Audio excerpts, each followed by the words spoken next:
Söyünler düşünür söyünün halına, biriktireyim akvalımak halına.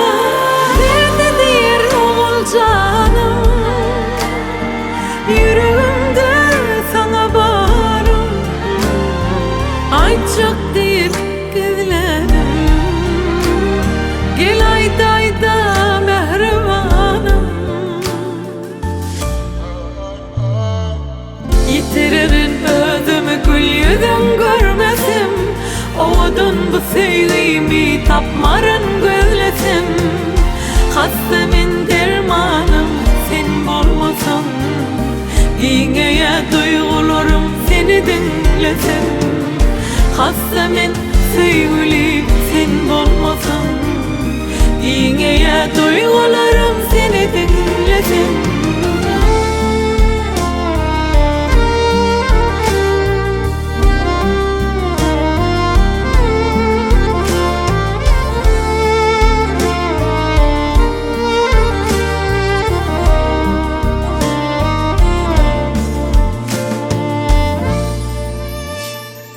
Verdim seni bana, Allah'ım verdi bu sevgimi feryali.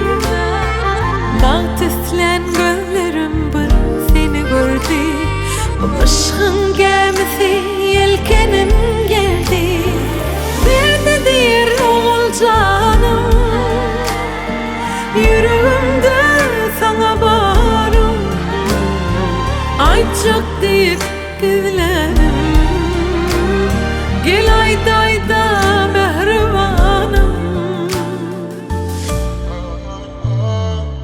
Yitiririn özümü gül yüzüm görmesim, oğudun bu sevgimi tapmarın gözlesim.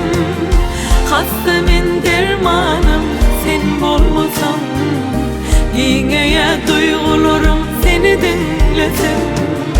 Hastemin sevgilim sen bolmasan, yine duygularım seni dinlesin.